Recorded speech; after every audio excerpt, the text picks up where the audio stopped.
The stars stretch endlessly before us, an infinite void filled with wonders and horrors alike. But among the countless civilizations, the rise and fall of empires, and the whispers of war echoing across the galaxy, there is one truth that remains unspoken, a truth so profound, so terrifying, that it has shaped the course of interstellar history. Humans are forbidden from war. But why? What secret does the Galactic Council fear so much that they would pay a single species not to fight? Today, we uncover the hidden past. A past written not in ink, but in fire. Not in treaties, but in the silence left behind by entire civilizations that no longer exist. Before we begin, make sure to subscribe to the channel and turn on notifications. It's completely free, and it ensures that these untold stories of the cosmos continue reaching you, because some truths were never meant to be forgotten. Now, let's begin.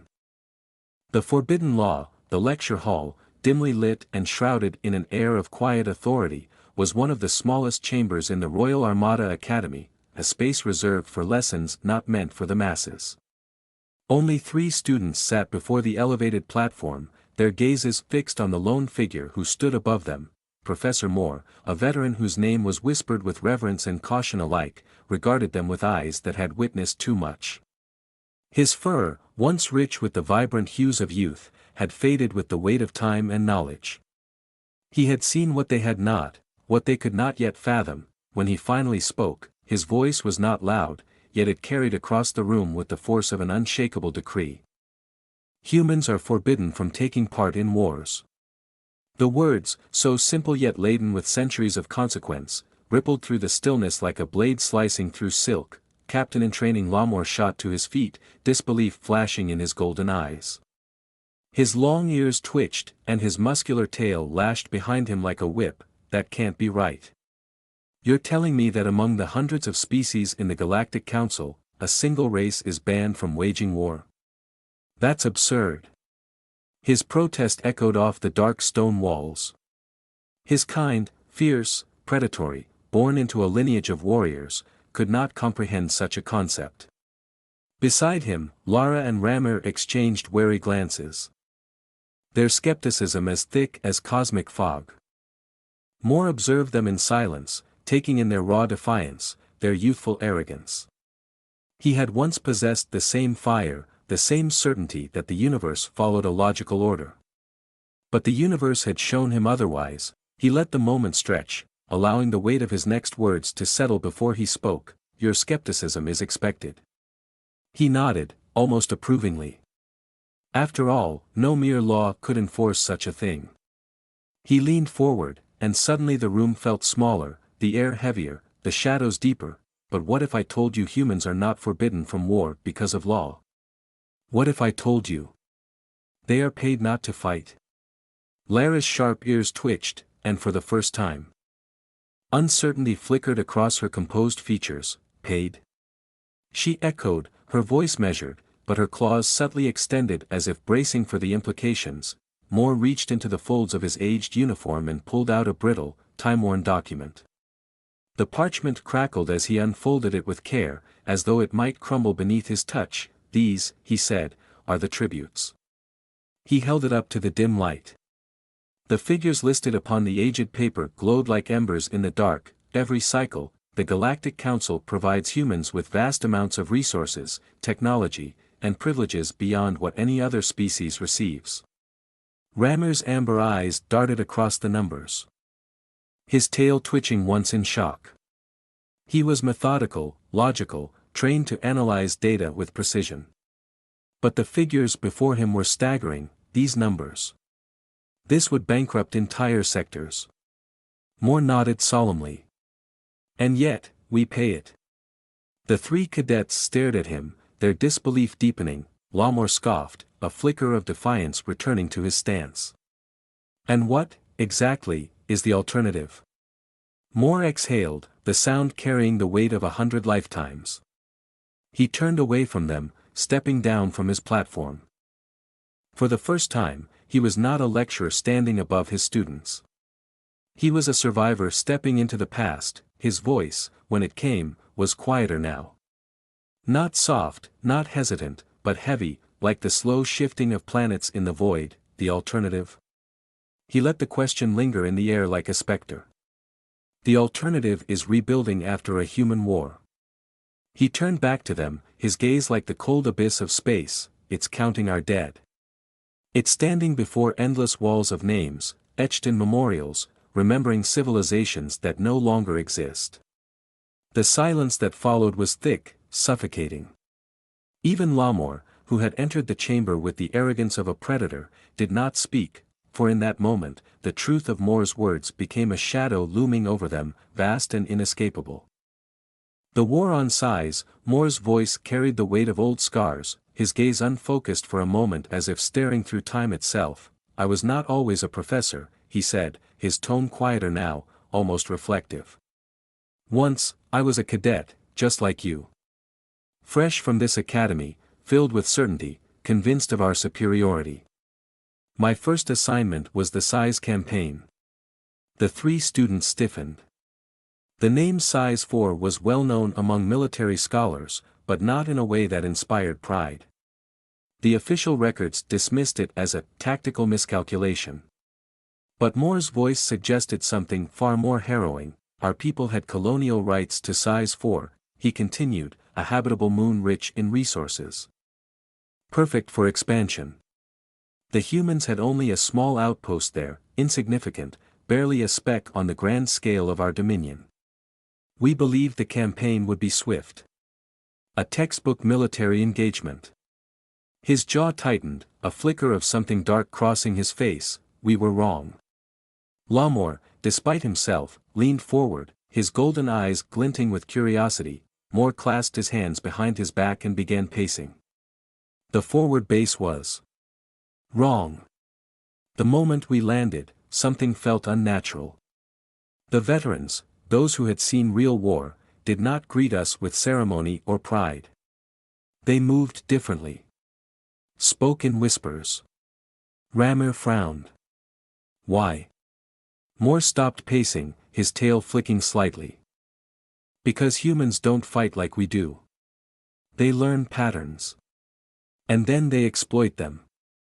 Lara's analytical mind processed this quickly. That contradicts everything we've been taught. Pattern recognition is a fundamental tool of survival. It's how species evolve to become better hunters. Moore nodded gravely. Exactly.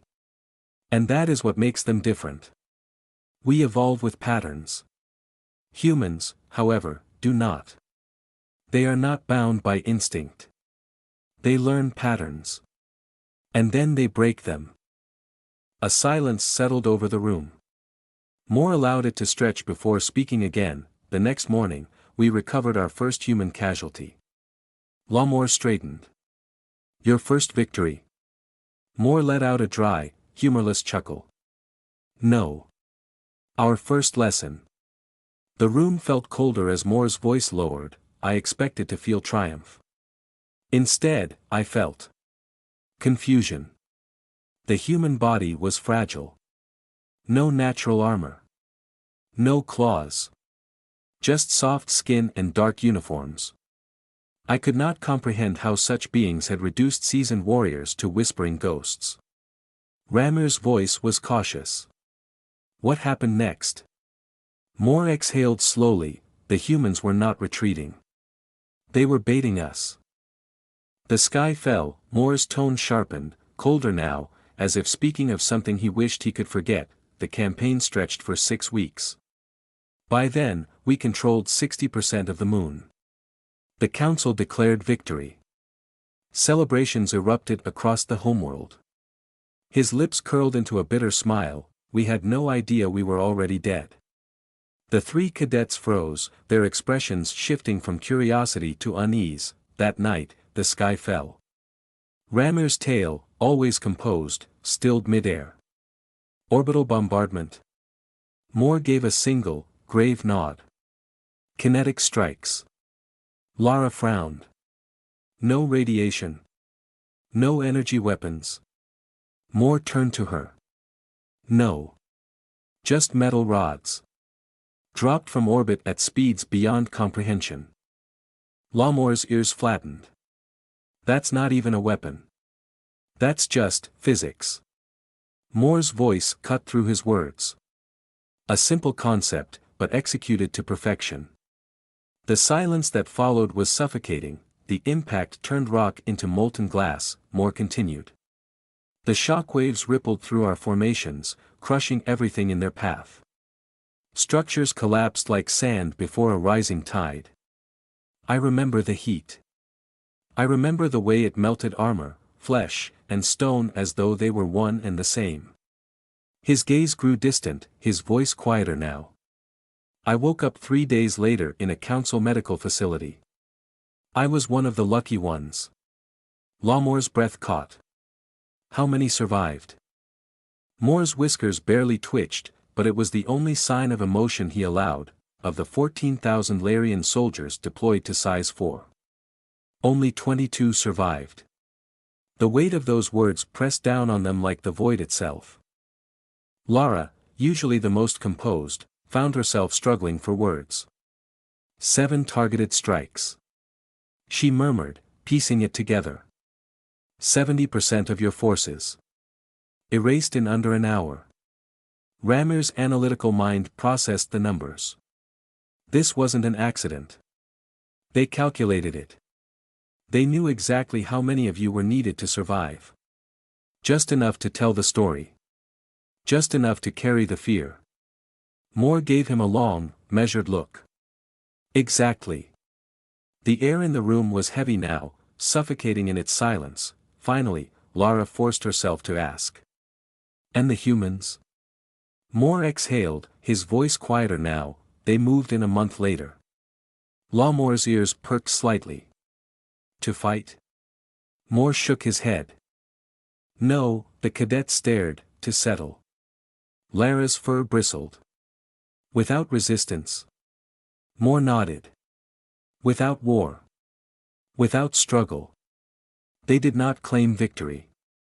They did not raise banners or demand recognition. Ramir's expression hardened as understanding set in. They didn't fight for glory. Moore met his gaze. No, he said. Humans never fight for glory. The silence in the room was now absolute, stretching between them like a chasm. For the first time since the lesson began, Lawmore no longer looked defiant, he looked uneasy. The Kareth mistake. Ramir leaned forward, his analytical mind struggling to grasp the implications of what Moore had just revealed. The council had to respond, he said. They couldn't let the fall of Sxis go unanswered. Moore's expression darkened. Oh, they responded, he said. They sent the Kareth. The 3 cadets stiffened. Even now, centuries after their downfall, the name Kareth carried weight. They had been a species feared across the galaxy, their empire spanning countless worlds, their warriors known for their ferocity. We thought them invincible, Moore admitted. For 2,000 years, no one had ever bested them in open battle. Their exoskeletons were like living armor. Their neural battle networks allowed them to move as one. Their war doctrine was absolute. Lara's ears twitched. And yet. They are gone. Moore nodded. The Kareth arrived in force, 47 battleships, the largest fleet ever assembled outside of a full-scale galactic war. They didn't sneak in. They didn't strike from the shadows. They arrived above Earth's moon in full formation. And they broadcasted their declaration of war. Lawmore's eyes narrowed. They expected humans to fear them. Moore let out a hollow chuckle. They expected fear. They expected negotiation. They expected submission. He looked at them, his voice dropping into a hush. They received neither. A tense silence followed. What happened? Lawmore whispered. Moore's eyes darkened, the memories sharp as a blade against his mind. 6 days of battle. The cadets hung on his every word. The Kareth, with their flawless formations, their indomitable exoskeletons, their neural coordination, reduced to prey. Ramir swallowed. Humans don't allow retreats, do they? Moore shook his head. No. What followed wasn't a battle. It was a hunt. Lara's voice was barely above a whisper. That's why they went extinct. Moore gave a slow, solemn nod. The lesson was clear. Nothing good comes from fighting humans. The cleansing fleet, for a long moment, no one spoke, then Lamore, ever the defiant one, sat forward. But the council wouldn't just surrender after that. Would they? Moore exhaled slowly. No. They weren't ready to accept defeat. Not yet. The silence grew heavier, so they did something even more dangerous. They formed the cleansing fleet. Ramir's eyes widened. 17,000 capital ships. Moore nodded. The largest armada in history. More ships than had ever gathered under a single command. And I. He paused, the weight of it still pressing against his soul, that was made fleet admiral. Lamore looked stunned. The council built the greatest military force. For one species. Moore's tail stilled. Yes. The plan was simple, take Earth. End this war by showing them they had no place in the stars. Lara furrowed her brow. And yet. Humanity still exists. Moore turned to her, his expression unreadable. Yes. Because by the time we arrived at Earth. He paused, letting the words hang in the air. That it was gone. A chill swept through the room, Ramir frowned. You mean their fleets had withdrawn? Moore's voice was quiet. No. I mean the planet. Earth. The cadet stiffened, the oceans were still there. The mountains. The cities. From orbit, it looked the same. He shook his head. But it was empty. Lamore's fur bristled. They evacuated. Their entire homeworld. Moore's gaze was distant. Strategic withdrawal. But not out of fear. Out of preparation. Lara's ears twitched. They knew. They knew you were coming. Moore nodded grimly. They had infiltrated our intelligence networks long before we ever set sail. They monitored our shipyards. Our military councils. Our planning sessions.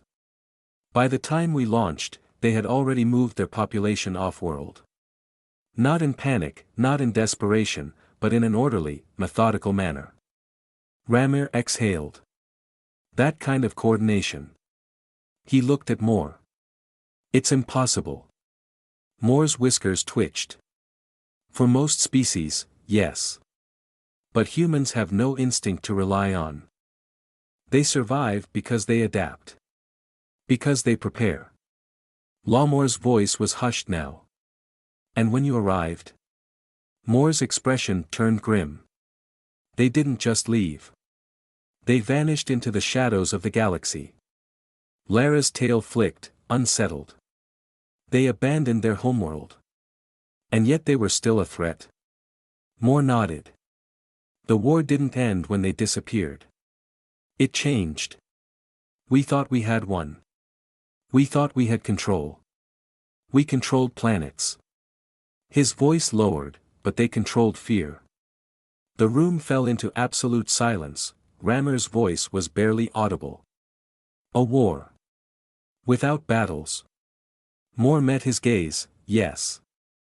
And it was only the beginning. The war without battles. Moore's voice was quieter now, but it carried the weight of history, a shadow stretching across the years. They didn't fight us on the battlefield. They didn't meet us in glorious war. They didn't send fleets to challenge our dominion. His gaze swept across the three cadets, lingering on each of them in turn. They made us afraid. Lamore's ears twitched. Afraid of what? Moore exhaled, his tail curling slightly, his expression unreadable, afraid of shadows. Afraid of empty corridors. Afraid that the silence wasn't just silence, but something listening, waiting. Ramir frowned. What did they do? Moore's voice dropped, barely above a whisper. They dismantled us. Piece by piece. Strike by strike. Without a single decisive battle, without a single massive engagement. The cadets listened in stunned silence. They never engaged our fleets head-on. Instead, they targeted the foundation of war itself, our supply lines, our communications, our command structures. A fleet would arrive at a system expecting resupply, only to find barren depots, resources vanished into the void. Entire space stations went dark overnight. Governors and military officers simply disappeared. Lara's fur bristled. They used assassination? Moore's expression darkened. Yes. But not just assassination. Terror. Ramir's tail flicked uneasily. Give me an example. Moore looked directly at him, his eyes sharp as razors. One of our admirals, a proud and seasoned warrior, woke up to find a human device in his private chambers. It wasn't activated. It wasn't even hidden. It was simply there. Lawmore swallowed hard. A message. Moore nodded. Not just to him. To all of us. He let the silence stretch before finally saying the words that had haunted the galaxy for generations: we can reach you. Anywhere. Anytime. The room felt colder, the weight of those words pressing against them. For the first time since the lesson began, none of the cadets spoke. The fracturing of the coalition, Moore let them sit in the silence for a moment before he continued. They didn't just target us, he said. They targeted the idea of us. The cadets leaned forward as he spoke. They learned which species in our coalition were most susceptible to fear. To doubt. And they used it against us. Lara's sharp mind caught the implication first. They spared certain species, didn't they? Moore nodded. Yes. They let them go. Left their fleets untouched. Made them feel safe. Ramir's ears flicked, his analytical mind already piecing it together. And in doing so, they made the others question their loyalty to the war. Moore's expression was grim. Exactly. Species began suspecting each other. Why did their ships survive, while ours were destroyed? Who among us was making secret deals with the humans? Lawmore's fur bristled. They turned us against ourselves. Moore nodded solemnly. The war we thought we were fighting, ships and soldiers, became something else entirely. He paused. A war of paranoia. Lara's fingers traced the edge of her desk, her claws slightly extended. How long did it last? Moore's tail went completely still. For years. The cadet stiffened, for years of watching allies accuse each other. For years of once mighty fleets turning on themselves. Entire species withdrawing from the war, not because they had been beaten in battle, but because they no longer trusted those beside them. Ramir exhaled slowly. And all the while, the humans struck with surgical precision. Moore's gaze darkened. Yes. They never fought for dominance. They fought to break us. For a long moment, no one spoke. Then Lara, her voice softer now, asked the question that had been hanging in the air since the lesson began: did you ever meet one? A human? Moore's expression became unreadable. His tail flicked once, then, in a voice that barely broke the silence, he answered, yes. The final warning. Moore's voice was quiet, but the weight of his words pressed against the cadets like a vice. It happened when the war was at its breaking point, he said. After years of destruction. After watching our fleets dwindle, our allies turn against one another. After all our attempts to hold the coalition together were failing. His tail twitched once, a rare lapse in control. I was at my lowest. The cadets waited, sensing the gravity of the moment. Moore exhaled, his gaze unfocused, staring into a past only he could see. I had come to a terrible conclusion. The silence stretched, tension thickening like a storm on the horizon. I recommended rendering Earth uninhabitable. The three students stiffened, their bodies rigid. Moore didn't look at them. He didn't need to. He could feel their horror, yes, he admitted. I suggested deploying weapons that would permanently alter Earth's atmosphere. Make it impossible for humans to ever return. The silence that followed was absolute. The council debated for 17 days. His voice was hollow, like something emptied long ago. Arguments turned to threats. Some species supported my plan. Others recoiled at the idea of genocide. It was chaos. His tale stilled, but before they could reach a decision. Moore's eyes sharpened, cutting through the silence like a blade. That I received a message. Ramir's ears flattened. From who? Moore's gaze locked onto his. A human commander. Lara leaned forward, her analytical mind racing. What did it say? Moore's voice dropped. Coordinates. A time. And. Intelligence. Lamore blinked. They gave you information. Moore nodded. They had intercepted my recommendation. They knew exactly what I had proposed. And in response, they didn't threaten. They didn't demand. They didn't beg. His expression darkened. They simply gave me something we had been missing for years, knowledge. Ramir frowned. What kind of knowledge? Moore's tail flicked once, slowly. A coup. Within our own ranks. A plot against the council. Information so detailed, so precise, that it was verified within hours. Lara's voice was barely above a whisper. They didn't just fight you on the battlefield. They fought you in your own halls. Moore nodded slowly, and I knew then, we had already lost. The final lesson, the lecture hall felt colder now. The weight of history pressed on them all. Lamore was the first to break the silence, his voice subdued in a way it had never been before. And that's why you teach this course. Moore nodded, because history is dangerous when sanitized. The official records say the Human Exemption Treaty was a diplomatic arrangement. But you now know the truth. Lara's gaze was sharp. You want us to fear humans.